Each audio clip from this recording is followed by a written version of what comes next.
Actually, I get asked the question a lot of how did I end up being a dentist, or what motivated me to get into dentistry. I came from a small town with a father that was a mechanic and a mother that was a second grade teacher, and there was 2 dentists in the town when I was growing up.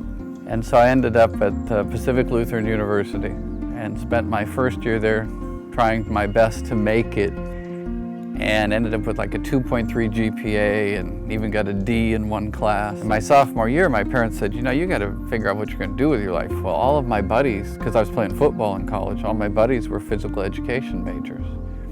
And so for me, it seemed like, well, I think what I'll do is I'll be a coach. We then had the requirements of a phys ed major. The 2 biggies were anatomy and physiology. What I didn't count on was falling just in love with anatomy.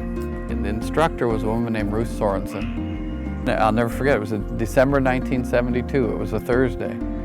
And I go into her office and she's sitting there at her desk and she looks at me and she says, what are you going to do with your life? And honestly, the only other thing I thought about was being an electrician. And honest to God, after listening to her talk about my potential, 15 minutes later I said, you know what, I'll be pre-dent.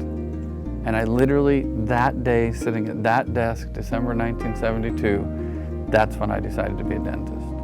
And for me, I honestly didn't know until that moment. People ask me why I love education so much, and why do I do what I do in education. And in reality, I never, ever walk on stage, ever, that I don't say to myself, I hope I can be Ruth Sorensen for somebody in that audience today.